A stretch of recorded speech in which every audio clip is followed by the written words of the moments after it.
First మీ career మీ brother మీకు support చేసినప్పుడు మీరు అన్నారు ఏంటి, నాకున్నాడుగా ఇండస్ట్రీలో కోట వెళ్దాము అని అంటే అక్కడ అప్సెట్ అయ్యాను అన్నారు. ఏంటి, ఏం జరిగింది అక్కడ? వచ్చావు ఏం జరుగుతుంది నాటకాల ఇలాంటి ఇంటర్వ్యూలు అదే భయం. ఏదో మరి కొన్ని అన్ఫోల్డ్ స్టోరీస్ కంటే ఫోల్డ్వే బాగుంటాయి. ఆయన ఏదైనా ఓపెన్గా చెప్పే మనిషిగా కోట గారు, కానీ కమ్యూనికేషన్ గ్యాప్. ఇప్పుడు నేను ఏ పని మీద వచ్చానో అతనికి తెలియదు, అతను ఎందుకు చేయలేదు నాకు తెలియదు. మేము నాటకాల నుంచి ఇద్దరం వెళ్ళాం. నేను నాటక రచయితని, నా నాటకాలు బయట వాళ్ళు కూడా వేస్తారు, మా అసోసియేషనే కాకుండా. అలాగే కోట బ్యాంకు పోటీల్లో నా నాటకాలు వేసేవాడు. ఓకే. నా నాటకాలు వేసినప్పుడు అప్పుడప్పుడు మేము ఆల్రెడీ ఆడేసి ఉంటాం కాబట్టి సేమ్ అదే సెట్ చేసి రావడం వాళ్ళకి.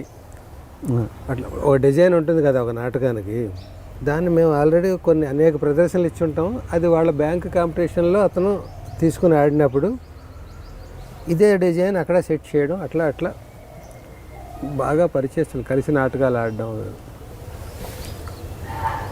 అలాగ అప్పట్లో ఇంచుమించుగా ఒకే చోట ఉండేవాళ్ళం, రెగ్యులర్గా కలుస్తూ ఉండడం, ఇంచుమించుగా ఫ్యామిలీ ఫ్రెండ్స్గా అట్లా ఉండేవాళ్ళం. అట్లా అతను ఉన్న ఇండస్ట్రీకి ఎలా వెళ్ళాలరా సినిమా ఫీల్డ్కి నాకు ఎవరు తెలుసని మా బ్రదర్తో అన్నప్పుడు, మనకి ఎవరో ఉండడం ఎందుకు, మన కోట మనవాడు అన్నాడు. అక్కడ ఉంటావు నువ్వు, అతని ఇంట్లో తినవు, అతను ఇంట్లో పడుకో, ఎక్కడో హోటల్లో ఏదో తీసుకుని రూమ్ తీసుకుని ఏదో ఉంటావు, తెలుసున్నవాడు ఓ మనిషి ఉన్నాడు అనేది ఎవరున్నారంటే చెప్తున్నాను అన్నాడు. ఉన్న వారం 10 రోజులు అతన్ని కలిశాను రెగ్యులర్గా.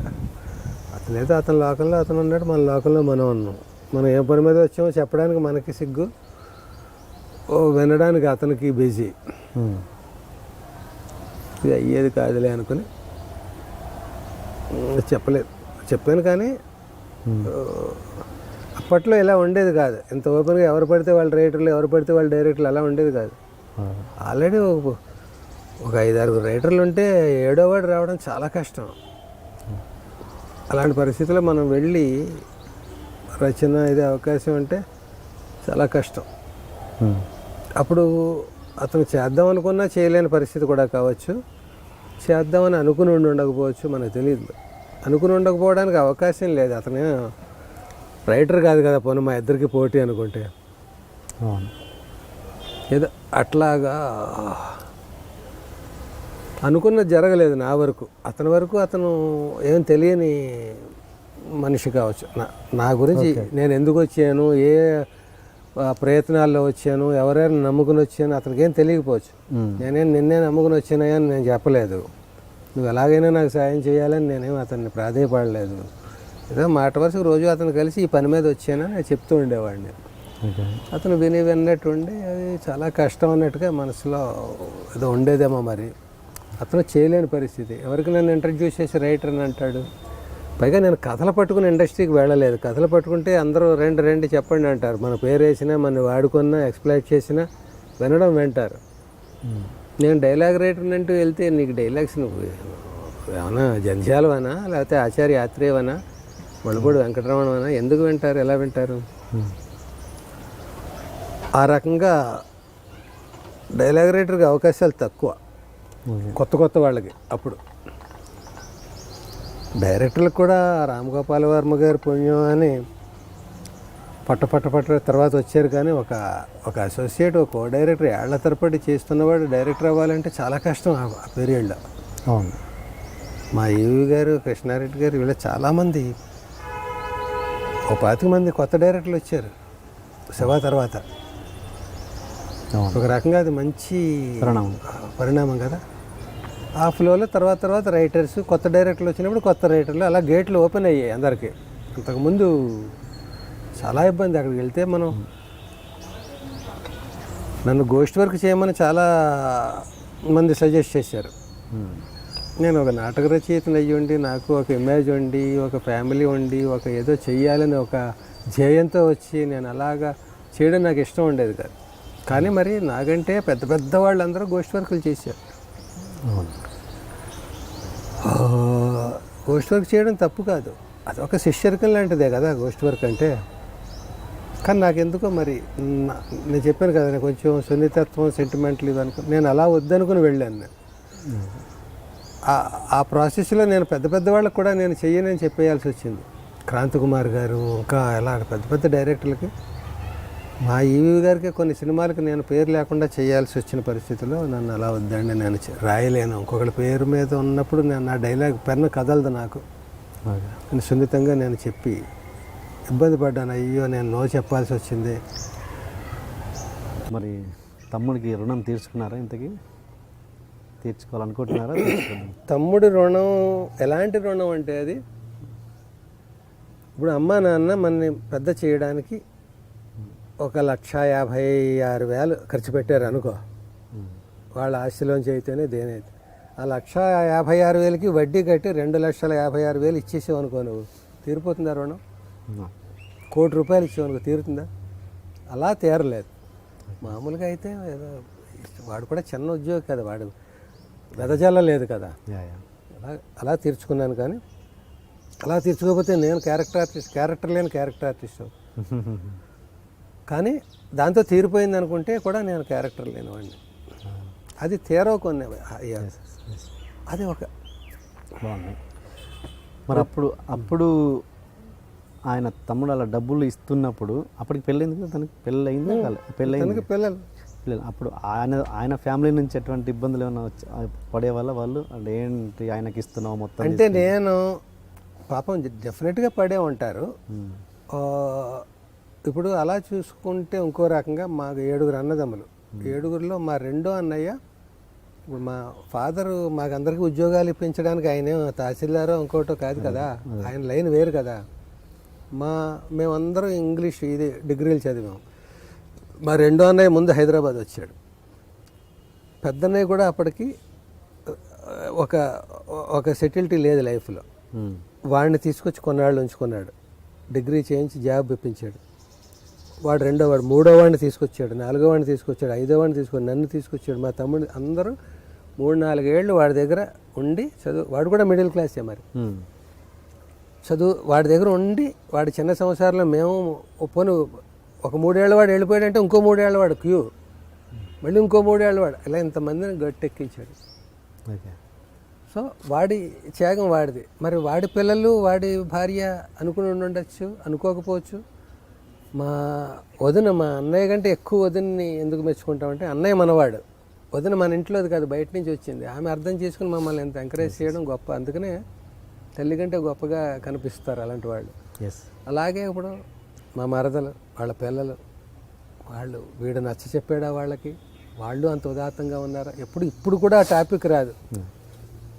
ఎప్పుడో అక్కడ స్పర్ధ వస్తుంది కదా, నీ మీద ఎంత స్పెండ్ చేసాం, నీకు కృతజ్ఞత లేదు, ఇలాంటివి వస్తాయి కొన్ని. అలా ఎప్పుడు లేదు అసలు. లేదు అంటే వాళ్ళకు కూడా గ్రాటిట్యూడ్ ఉంటుంది.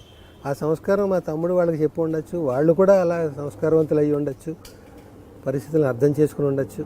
అది ఎప్పుడో టాపిక్. ఇప్పుడు కూడా హ్యాపీగా నేను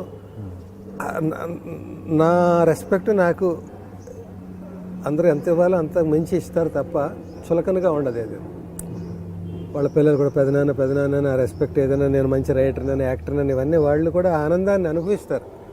అది కూడా గర్వకారణం కదా. మా నాన్న ఆ రోజు అలా చేయబట్టి మా పెదనాన్న అలా ఉన్నాడనేది వాళ్ళకు కూడా ఒక ఇది కదా, వాల్యూస్ కదా ఇవి. నేను మద్రాసు పని మీద వెళ్ళాను. అప్పుడు మద్రాసు అని వాళ్ళు, అప్పుడు చెన్నై అంటున్నాక. నా పనిలో నేను తెల్లారు లేస్తే నేను ఎలా ఎగ్జిస్ట్ అవ్వాలి, నేను ఎలా ఎస్టాబ్లిష్ అవ్వాలి, నేను ఎలా సక్సెస్ అవ్వాలి, ఇదే నా టార్గెట్ ఉంటుంది తప్ప నా తమ్ముడు ఖర్చు పెట్టాడు, వాళ్ళు ఇంట్లో వాళ్ళు ఏమో ఫీల్ అవుతున్నారు, ఎలాగా, ఇవన్నీ ఉన్నా కూడా నేను ప్రత్యక్షంగా చూడట్లేదు. Out of sight, out of mind. మన కంటికి కనిపించేదే సత్యంగా ఉంటుంది. ఏదైనా కనిపించింది మనం ఊహించుకోవాలి, అక్కడ ఏమైనా జరగచ్చు. కానీ అలాంటిది ఏదైనా ఊహాతీతంగా జరిగితే నాకు అమౌంట్లు రావడం ఆగిపోవచ్చు. ఇంకా చాలేరా, అప్పటికే ఎక్కువ చూసేసాను, ముందేదో అనుకున్నాను కానీ ఏదో తేడా వచ్చేసి ఎలా ఉంది, ఇలాంటివి వస్తాయి. అలా ఎప్పుడూ రాలేదు. పైగా విచిత్రంగా ఎలా జరిగేదంటే, నెలకొకసారి ఏదో రకం మా వాడు రిప్రజెంటేటివ్గా పనిచేసేవాడు. చేసినప్పుడు అక్కడ నెల్లూరు అక్కడికి వచ్చినప్పుడు కావాలని క్యాంపులు అటు అవి వేయించుకొని ఒకరోజు ఎక్స్టెండ్ చేసి నా దగ్గరకు వచ్చి నేను మొహమాటేస్తున్నానని అసలు తింటున్నానా, ఆకలికి మాడిపోతున్నానా, నా పెళ్ళం పిల్లలు ఎలా ఉన్నారు అంటే వాడు ఒక పని మీద ఒకటి గుర్రాన్ని పంపడమే కాకుండా ఆ గుర్రం ఎక్కడెక్కడ గెలుస్తోంది, ఎవడు దాన్ని కట్టేసాడు అనేది చూసుకోవడం అనమాట. అశ్వమేధ యాగంలో ఆ గుర్రాన్ని వదిలేరు, రెండు ఎవడడ్డు వస్తాడని గుర్రాన్ని వదిలేరు, ఆ గుర్రాన్ని ఎవడో కట్టేశాడు. తెలియాలి కదా యువతలకి గుర్రం అక్కడ కష్టాల్లో ఉందనేది. నేను నా అన్నయ్యను పంపాను. వాడేంటి సక్సెస్సా ఫెయిల్యూరా, కష్టాలా, తింటున్నాడా, మాడిపోతున్నాడా, రహస్యంగా ఏడుస్తున్నాడా ఏంటి, ఇవన్నీ తెలుసుకోవడానికి వాడు నెలకు ఒకసారి వచ్చి ఆ ఇచ్చే డబ్బు చాలకపోతే ఒక ఏడాది 1000 రూపాయలు ఎక్స్ట్రా ఇచ్చి ఒక ఏడాది నేను పొదుపుగా ఎప్పటికైనా మళ్ళీ ఇది ఎక్కడి నుంచో తీసుకుంటున్నాం, బాధ్యత ఉంది దీనికని నా దగ్గర మిగిలితే నేను వాడికి వెనక్కి ఇవ్వడం ఏదో అట్లా ఉండేది. అన్నీ కలిసి అవే వాల్యూస్ లైఫ్లో. నేను ఈవేళ సినిమా యాక్టర్ని అయ్యాను, ఎన్ని సినిమాలు చేశాను, ఈవేళ ఏం చేస్తున్నాను, ఇప్పుడు ఏం చేస్తున్నారు సార్ ఇలాంటి ప్రశ్నలు అడుగుతూ ఉంటాను. నేను ఏం చేయట్లేదు, ఏమిటి ఎవరికి నష్టం, చేసిన దానికి హ్యాపీగా ఉండాలి, అక్కర్లేదు ఫస్ట్ పాయింట్. అలాగా ఇవి కాదు, ఇవి లైఫ్లో వస్తుంటాయి వెళ్తూ ఉంటాయి. ఒకటి ఫిక్స్ అయిన తర్వాత ఆ మార్గంలో అనేక కష్ట నష్టాలు వస్తాయి. కానీ ఆ మార్గంలోకి నువ్వు ఏ పరిస్థితుల్లో నువ్వు పెరిగావు, పుట్టావు, ఏ పరిస్థితుల్లోంచి నువ్వు ఎక్కడి నుంచి ఎక్కడికి ప్రయాణం మార్చుకున్నావు, దానికి దారితీసిన పరిస్థితులు ఏంటి, అక్కడ ఆదుకున్న శక్తులు ఏంటి, ఇవే వాల్యూస్. అది అసలు సినిమా.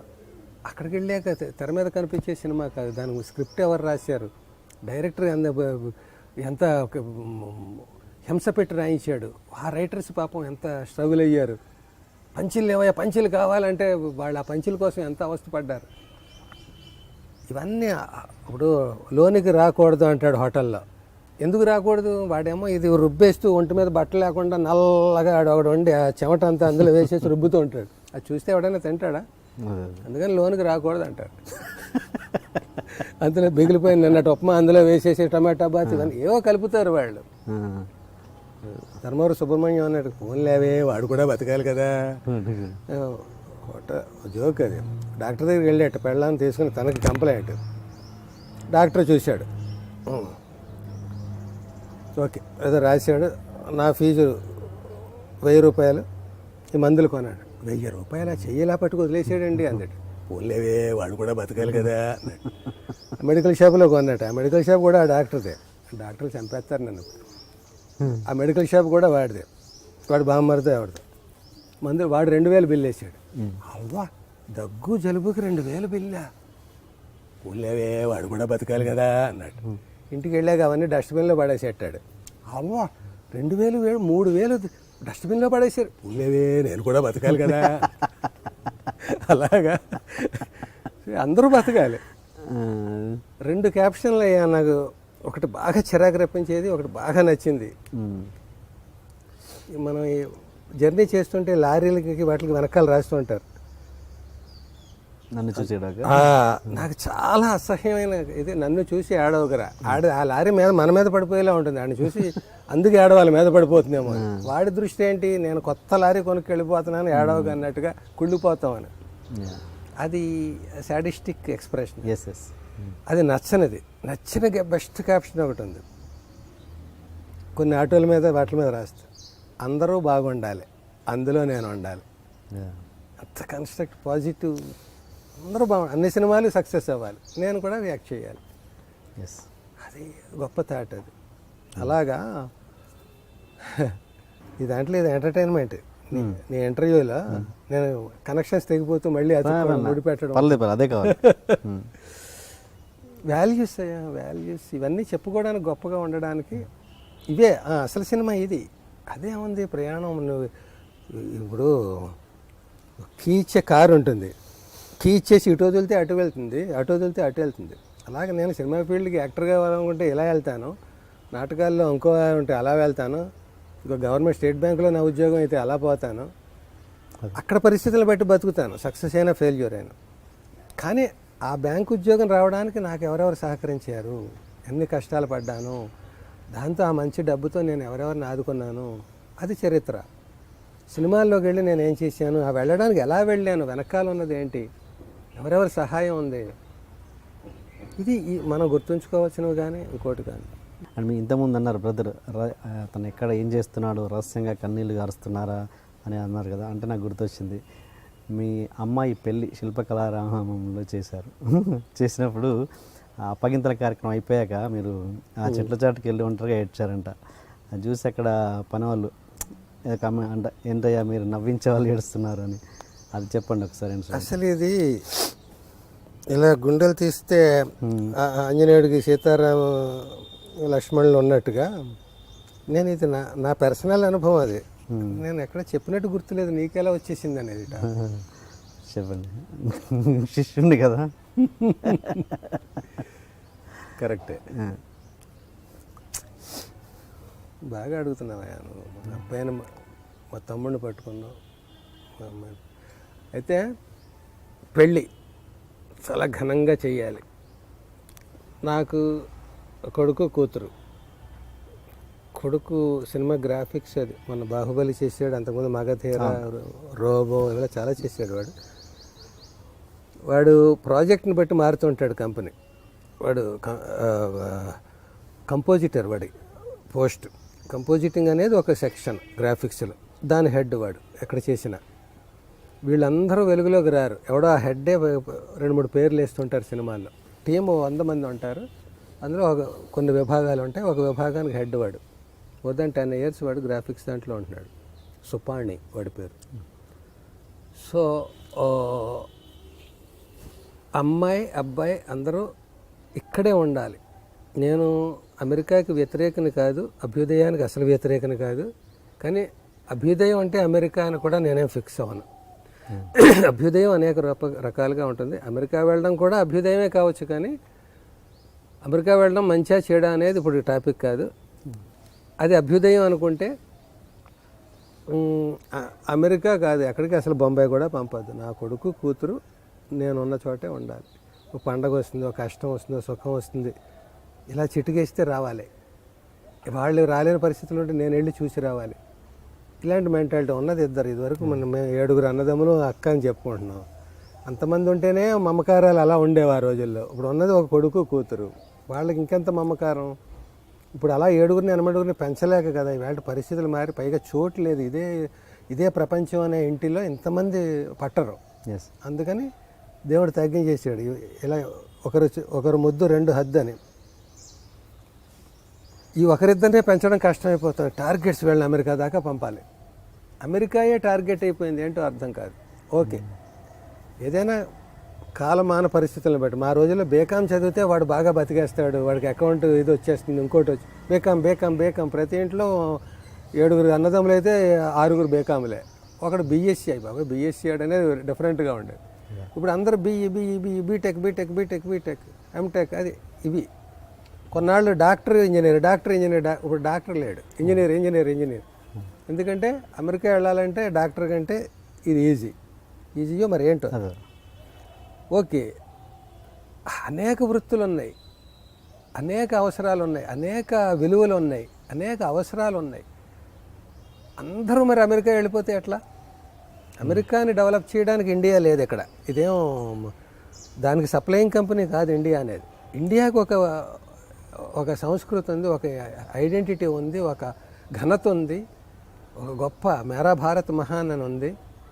ఈ భారత్ మహాన్ దేనికోసం ఉంది? ఇండియాని డెవలప్ చేయడానికి. ఇదేం ఏజెంట్ కాదు, బ్రోకర్ కాదు, ఇది రా మెటీరియల్ తయారు చేసే ఇది కాదు. ఎందుకుంది మరి అది అక్కడ అమెరికా అనేది? ఇక్కడ పరిస్థితులు బాగులేక. ఇప్పుడు నేను పల్లెటూరులో పుట్టాను. పల్లెటూరు గొప్పదా పట్టణం గొప్పదా? ముందు అమెరికా గొప్పదా ఇండియా గొప్పదాకి సమాధానం పల్లెటూరు గొప్పదా పట్టణం గొప్పదా? పట్టణం అమెరికా అనుకుందాం, పల్లెటూరు ఇండియా అనుకుందాం. ఊరికే ఏదో పోల్చుకోవాలి కదా. పల్లెటూరు చాలా గొప్పది. మనం అక్కడ పుట్టాం కాబట్టి జన్మభూమి. అమ్మ అక్కడ ఉంది, మన నేల అక్కడ ఉంది, మన పొలం అక్కడ ఉంది, మన ఇల్లు గుడిసి అక్కడ ఉంది. అవి వదిలేసి పట్టణం ఎందుకు వచ్చాం? పొట్ట చేత పట్టుకుని వచ్చాం. అక్కడ మనకి ఇంతమందికి అన్నం పెట్టే ఆధారం లేదు. మనం ఏదో చదువుకున్నాం, ఇక్కడికి వచ్చాం. అంటే మరి ఈ పట్టణాన్ని డెవలప్ చేయడానికా నువ్వు పల్లెటూళ్ళలో చదువుకున్నది అనేది ఒక వాదన ఉంది. మళ్ళీ పల్లెటూళ్ళు అన్నీ నాశనం అయిపోతున్న కారణం అందరూ పట్టణానికి వలస వెళ్ళిపోవడం అనేది. అది నువ్వు ఒప్పుకున్నప్పుడు ఇక్కడ ఇండియాలో వాళ్ళు అందరూ అమెరికా వెళ్ళిపోవడం ఎంతవరకు కరెక్టు? దానికోసం వెళ్ళిపోను. నేను ఇంట్లో 10 మంది ఉంటే ఒకళ్ళు ఇద్దరు వెళ్ళండి. ఇంట్లో ఉన్నదే ఓ కొడుకు కూతురు, ఇద్దరు అమెరికాయే. సినిమాలో చాలామందిని అడుగు, నువ్వు ఏం చేస్తున్నారని అంటే, ఇప్పుడు సినిమాలు తగ్గాయి కదా సార్, ఏంటి యాక్టివ్ లేదంటే నేను 6 నెలలు అసలు అమెరికాలోనే ఉంటాను, నేను కొడుకు దగ్గర 3 నెలలు, కూతురు దగ్గర 3. ఏం చేస్తావా అక్కడికి? ఏమోదే, వాళ్ళు ఒక లోకంలో వాళ్ళు ఉంటారు, మనం ఏదో అట్లా. వాళ్ళు ఘనంగా చెప్తున్నారా, ఏం చెప్పాలో తెలియక చెప్తున్నారు, నాకు అర్థం కాదు. కొన్నాళ్ళు నాకు ఆశ్చర్యంగా అనిపించేది, అయ్యి బాబోయ్ ఇప్పుడు ఎంత అదృష్టవంతుడు, 6 నెలలు అమెరికాలో ఉంటాడు, ఇద్దరిని అమెరికా పంపేశాడు. ఒక ఆలోచన విధానం అలా ఉండేది. తర్వాత ఆలోచిస్తే ఉన్నది ఇద్దరు, వాళ్ళని పంపి అక్కడ పెట్టుకున్నావు దుకాణం, ఇక్కడ నువ్వు ఉంటావు, ఇక్కడ ఉండలేక అక్కడికి వెళ్తున్నావా, లేకపోతే ఘనంగా అక్కడికి వెళ్తున్నావా? నీకు రేపు ఒంట్లో బాగుండకపోతే వాళ్ళు పరిగెత్తుకొస్తారా, వాళ్ళు వచ్చేదాకా నువ్వు ఉంటావా?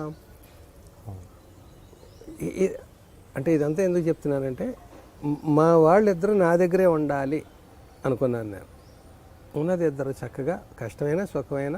అలాగే నేను ఫ్యామిలీని మద్రాసు పట్టుకుపోయి, నాకు సినిమా ఛాన్స్ వచ్చినా రాకపోయినా నా దగ్గర రూపాయి ఉంటే ₹10 వాళ్ళ చదువులకి వాటికి వెచ్చించాలి, నేను పస్తున్నా పర్వాలేదు.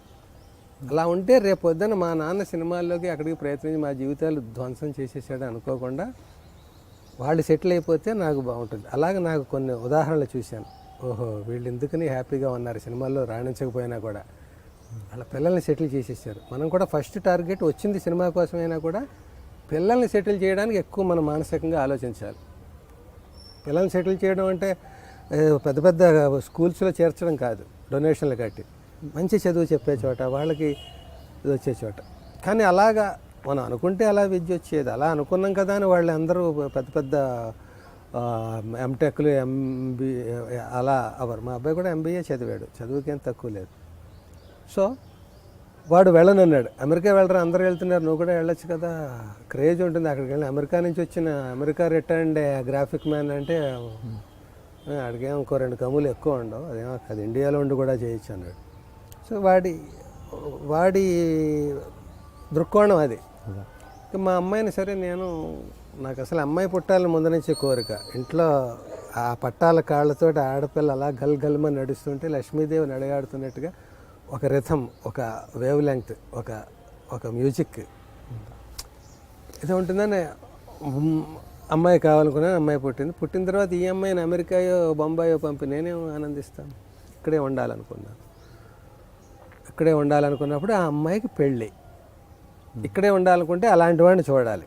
వాడు వాడేమో బిజినెస్లు చేసేస్తాడా, కోట్లు గడించేస్తాడా, అది కాదు. చక్కగా మామయ్య గారు ఇంకోటి నా అమ్మాయిని జాగ్రత్తగా చూసుకోవాలి. వాడి కష్టం ఏమైనా ఉంటే నేను పట్టించుకోవాలి.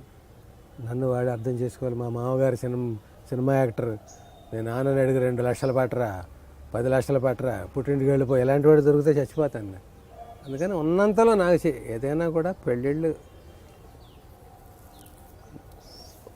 నేను కొన్ని క్యాప్షన్స్ రాశాను మా అమ్మాయి పెళ్ళికి. అందులో ఒక క్యాప్షన్, పైవాడు పెళ్ళి హెడ్డింగ్ కింద, పైవాడు రాస్తాడు, కింద వాళ్ళు చేస్తారు. వాడు రాసేసి ఉంచుతాడు, ఇది మనం ఇంప్లిమెంట్ చేస్తాం అంతే. ఎవడో స్క్రీన్ ప్లే రాసేసి బౌండ్ స్క్రిప్ట్ స్టోరీ బోర్డ్తో సహా చేసేస్తే మనం షూటింగ్ చేసినట్టు అనమాట. అలాగే మనం చేస్తాం అంతే. అలాగా ఇలాగే ఉండాలి, ఇలా ఉండాలి అనుకుని అలా చేయడంలో ఒకటి మా అబ్బాయికి ఇంట్లో సంబంధమే, అమ్మాయికి నాకు ఒక మిడిల్ క్లాస్ మెంటాలిటీకి తగ్గట్టుగా ఉండేలాగా అలాంటి వాడిని చేసుకున్నాను. ఆ ఏరుకోవడంలో అణిముత్యం దొరుకుండొచ్చు, మామూలు వాడు దొరుకుండొచ్చు. అది మనం గుణగణాలు చూడలేం. ఒకవేళ చూసినా కూడా ఒక అమ్మాయి ఒకేలా ఉండాలనుకుంటాం. ఈ అమ్మాయి 6 అడుగులు ఉంటుంది, 6 అడుగులు 2 అంగుళాలు ఉండాలి అబ్బాయి. ఈ అమ్మాయి ఎంత సన్నంగా ఉండాలి, వీడు ఎంత సన్నంగా ఉండాలి, అలా అన్నీ చూసి చేస్తాం. బాటా చెప్పుల్లాగా 2 ఈక్వల్గా చేస్తాం. పెళ్ళైన ఏడాదికి షేపులు మారిపోతాయి. ఇద్దరిలో ఎవరో ఒకరు ఇలాగైనా అయిపోతారు, లేకపోతే ఇలాగైనా అయిపోతారు, ఏదో అయిపోతారు. మరి నువ్వు సెలక్షన్ ఏమైంది? అలాగా మనమైతే ఏదో చేస్తాం తాపత్రయపడి, అలాగే కంటిన్యూ అవుతుంది జీవితం అనేది. మనం చేయడం మీద ఆధారపడి ఉండదు, వాళ్ళ దాని మీద ఆధారపడి. ఈ చేయడంలో మా అమ్మాయి పెళ్ళి సరదాగా ఇక్కడ శిల్పారామంలో చేశాను. శిల్పారామంలో చేసినప్పుడు చక్కగా అక్కడ కూడా ఈ పల్లకి అది పెట్టి విడుదల నుంచి అది ఊరేగించడం, విజయవాడ నుంచి ఒక 15 మంది ఆడవాళ్ళు, త్రిశక్తి పీఠం అదే ఉంది, ఆడవాళ్ళు సన్నయ్య వాయిస్తారు పట్టు చీరలు అవి కట్టుకుని. ఇలా మా ఊరు బ్యాండ్ మేళం వాళ్ళని రప్పించి ఇలా అన్నీ పెట్టి చేయించి, మా అబ్బాయి పెళ్ళి మా ఊళ్ళో చేశాను, అక్కడ కూడా అలా చేశాను. కొంచెం నాకు కొన్ని చోట్ల టేస్ట్ చచ్చిపోకుండా ఉండడానికి కాస్ట్ ఎంతైనా నేను వెనకాడను. కొన్ని చోట్ల పైసా గీసి చూస్తాను, బ్యాలెన్స్ ఒక చోట తగలేయడం, ఒక చోట పొదుపు చేయడం. అలా చేయడంలో శిల్పారామంలో పెళ్లి జరిగింది మా అమ్మాయిది. 5 రోజుల పెళ్లి కుదరలేదు కాబట్టి 3 రోజులు 2.5 రోజులు అయింది అది. అన్ని ఫార్మాలిటీస్ అన్నీ. ఇంకా అప్పగింతలు అనేది ఒక ఘట్టం. ఆ అప్పగింతలు నేను పుడింగిని, నాకు ఏడుపు రాదు, నేను చాలా బ్యాలెన్స్డ్ అనుకుని గర్వంగా ఫీల్ అవుతుంటాను. నాకు కూడా ఏడుపు వస్తుంది అనేది ఆ వేళ ప్రూవ్ అయింది. అయిపోయాక అప్పగింతలు అన్నారు. వాళ్ళ వ్యాన్నో బస్సో ఏదో ఒకటి మాట్లాడారు, అందులో అందరూ ఎక్కారు. మా అమ్మాయి కూడా బాయ్ అది హ్యాపీగానే చెబుతుంది, ఈ ఊళ్ళోనే కదా, అయినా కూడా దానికి ఇంకా అంత లోపల ఉందేమో దానికి బాధ తెలియదు, కానీ చెప్తుంది, వెళ్ళిపోతుంది. నాకు వచ్చేస్తుంది ఇంకా లోపల నుంచి అలా ఫౌంటైన్ స్విచ్ వస్తుంది. ఎటు వెళ్ళాలో నాకు చుట్టూ జనాలు ఉన్నారు, బాగుండదు. సినిమా యాక్టర్ నన్ను చూస్తే అందరు నవ్వే ఫేస్ ఇమేజ్లో ఉన్నాను అప్పట్లో. ఇదన్నీ దృష్టిలో పెట్టుకుని ఎక్కడో అవుట్లెట్ కావాలి, ఎటో పారిపోవాలని అటు చూసి ఇటు చూసి ఇలాంటి పొద ఏదో ఉంటే అక్కడ పడిపోతుంది మన కన్నీరు అంతా. ఎక్కడికి వెళ్తుంది అది? ఈ ఊళ్ళోనే. ఇప్పుడు కావాలంటే వెనకాల నేను ఆ బస్సులో ఎక్కి కూర్చోవచ్చు, కానీ ఒక డెప్త్గా ఆలోచిస్తే పైపైన కాకుండా ఇన్నాళ్ళు పెంచి కలలు కానీ ఇలా చేసి ఈ ఊళ్ళోనే ఉండాలి, పట్టాలు గలగలమనాలి, ఇది అది ఎన్ని అనుకున్న నేను వెళ్ళిపోతుంది. అది ఆ తాడు స్ట్రెచ్ అయిపోతుంది. అది అదే నేను లెక్కలేసుకుని ఏడవలేదు, ఇంకా ఏడవచ్చు, ఇంకా అప్పుడే కాదు, కాసేపు అయ్యాక ఏడుద్దాం అనేది ఏం కాదు. అది క్యాలిక్యులేషన్ అది అట్లా వచ్చేస్తుంది. అక్కడికి వెళ్ళి ఏడుస్తుంటే ఇలా తుడుచుకుంటున్నాను, వాళ్ళు వెళ్ళిపోతుంది. మళ్ళీ అటు వెళ్ళాలి, నేను చెయ్యి ఊపాలి, చెయ్యి ఊపితే మధ్యలో చెప్పకుండా వచ్చేసింది. చూసి ఇక్కడి నుంచి అక్కడికి వెళ్దాం అనుకోండి, తుడుచుకోబోతుంటే ఆ చుట్టూ ఇలాగ చూడు, సినిమాల్లో చూస్తుంటారు కమెడియన్లు అందరూ అలా చూస్తారు, అలా ఈ పొదల చాటు నుంచి అలా పనివాళ్ళు అక్కడ శిల్పారామం ఆడాళ్ళే 15-20 మంది అలా చూస్తున్నారు. నేను ఇంకా నాకు వాళ్ళని చూస్తే ఇంకా ఏడుపు వచ్చేసింది. వీళ్ళు చూసేసారేంటి, దొరికిపోయాను అన్నట్టు.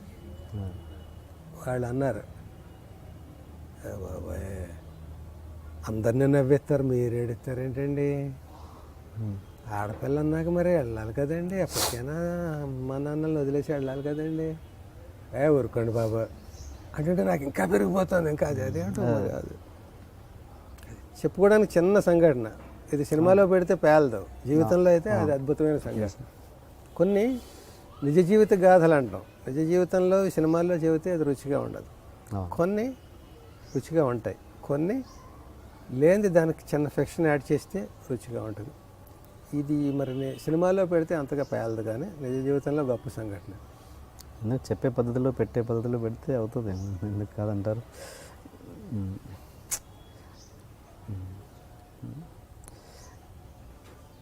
నేను మోర్ సెంటిమెంటల్ ఏమో అనిపిస్తుంది నాకు. సున్నితత్వం అంటామే. ఒకడు నా జాతకం చూసి అన్నాడు, ఏదో ఎవరో మా అన్నయ్య గారు అబ్బాయి, బాబాయ్ పలానా చోట మా వాళ్ళ అమ్మ తరఫు వాళ్ళు ఎవడో చెప్పింది జరుగుతుంది, భలే చెప్తాడు, రా. నాకు ఎందుకురా ఇప్పుడు జాతకం, నేను రాను. కాదు, సినిమా ఫీల్డ్లో ఉన్నాను, నీ ఫ్యూచర్ ఎలా ఉంటుందో తెలుసుకుంటే బాగుంటుంది కదా. బాగోలేదని చెప్తాడు, 20 ఏళ్ళు బాగోలేదు అంటాడు, ఏడుస్తే ఇంట్లో కూర్చోనా ప్రయత్నాలు మానేసి, లేకపోతే నీకు ఇంకో 30 ఏళ్ళు తిరుగులేదంటాడు. నేను ఇలా కాలుతో తన్నుతూ పోనా, నాకు తిరుగులేదని. అది మనం పని చేసుకుంటూ పోదాం, బాగుండడం బాగోలేకపోవడం 2 పగలు రాత్రిలో జరుగుతూ ఉంటాయి. కాదు, ఊరికి తెలిసినవాడు వాడు ఉన్నాడు, ఒకసారి హలో అని వెళ్ళిపోదు, నువ్వేం మాట్లాడద్దు రా, మా బాబాయ్ అని చెప్తాను, ఆయన ఏమైనా చెప్తాడు, లేకపోతే లేదు అన్నట్టు తీసుకెళ్ళాడు. నేను వచ్చిన పని నేను చెప్పలేదు, వాడు చెప్పలేదు. ఆయన ఏదో ఉపాసకుడు, దేవి ఉపాసకుడు, అంటే రోజు ఆ అమ్మవారిని కొలిచి మధ్యలో వచ్చాడు, ఒక్కటే మాట అన్నాడు, మీరు పైకి కనిపించే అంత మెత్తన కాదు.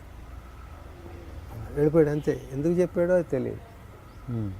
పైకి కనిపించే అంత మంచివాళ్ళు కాదని లేదు, మెత్తన పైకి కనిపించే అంత మెత్తన కాదు, చాలా ఓకే. స్టోన్ రాక్ అంటారు, దృఢచిత్తం అంటారా, లేకపోతే నెగిటివ్గా ఆలోచిస్తే రాతి మనసు వాడికి కరగదు అన్నాడు. కానీ స్ట్రెంగ్త్ గురించి మాట్లాడేటప్పుడు మీది సున్నితమే కాదు, చాలా దృఢత్వమైన నాగార్జున సిమెంట్ మీది అన్నట్టుగా అతని అలాగా నిజమే. ఈ సున్నితత్వం ఆ కఠినత్వం రెండు ఎడాపెడా ఉండుంటాయి, లేకపోతే ఈ వాల్యూస్ ఉండవు. సున్నితత్వం లేకపోతే, ఆ కఠినత్వం లేకపోతే ఈ అనుకున్నవి ఆ మొండి పట్టుదలతో చేసే ఇది ఉండదు. ఇంకో రకంగా మాట్లాడితే ప్రతి మనిషిలో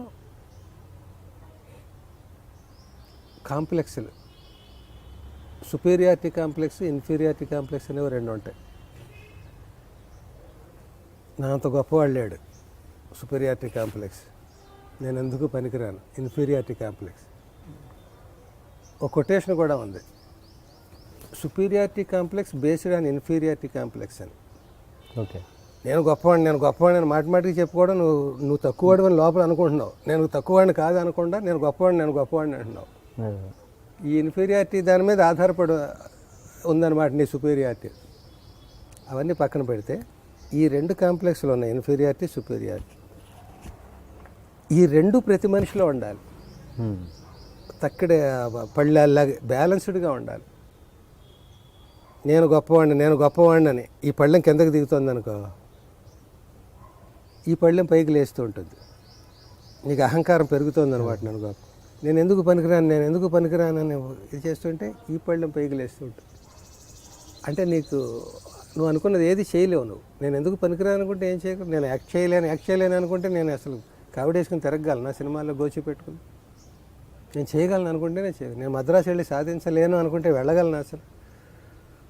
అసలు ఏదైనా అట్లా ఆ దృఢచిత్తంతో ఉండాలి. అది ఇది బ్యాలెన్స్ చేసుకుంటూ మనం చెక్ చేసుకుంటూ ఎప్పటికప్పుడు నాలో అహంకారం పెరుగుతుందా, నాలో చిన్నతనం, నన్ను నేను తక్కువ అంచనా వేసుకుంటున్నానా, అది లేకుండా తల ఉంచుకోవద్దు, తల ఎగరేయద్దు. అలా బ్యాలెన్స్డ్గా చూసుకుంటూ వెళ్ళిపో, నీ పని నువ్వు చేసుకుంటూ వెళ్ళిపో. అడుగుతూ వెళ్ళు, దారి అదే తెలుస్తుంది. అడుగులేస్తూ వెళ్ళు, ఊరు అదే వస్తుంది. నీ ఓటమి నువ్వు ఓడిపోయినప్పుడు కాదు, నీ ఆట ఆపేసినప్పుడు అని ఇంకో ఎక్స్ప్రెషన్. అలాగ చూసుకుంటే ప్రయాణం ఆపేసినప్పుడు నీ ఓటమి. ప్రయాణం చేసుకుంటూ వెళ్ళు, అందులో విజయాలు వస్తాయి, అపజయాలు వస్తాయి, తవ్వుకుంటూ వెళ్తావు. నిధులు దొరుకుతాయి, ఇంకో వానపాములు దొరుకుతాయి, ఇంకోటి దొరుకుతాయి, అన్నీ దొరుకుతాయి. కావాల్సింది తీసుకో, అక్కలేని తప్పించుకో, అన్నిటిని భరించి. ఓకే. ఫిలాసఫీకి వెళ్ళామంటే ఇంటర్వ్యూ అయిపోయిందని అర్థం. లేదు, ఇది స్టార్టింగ్ మనది. ఇవన్నీ ఏమంటారు మీరు, అంటే ఏంటి, లీడ్ వెళ్తున్న కొద్దీ మీరు చెప్తున్నారు, దాంట్లో అవసరం ఉన్నాయి మేము తీసుకుంటాం. ఇంకా నేను తవ్వాల్సిన ఇంకా రాలేదు. Okay. This is Lavan Tripathi. నేను మీ Sai Dharam Tej. This is Niharika Konilala. And don't forget to subscribe to iDream. Please subscribe to iDream Media. Please subscribe iDream Media. Do subscribe to iDream. Subscribe to iDream Media. Please subscribe iDream. Do subscribe to iDream Media. Don't forget to subscribe. Click on the button below. Please do subscribe to iDream. Don't forget to subscribe to iDream. Please subscribe to iDream Media.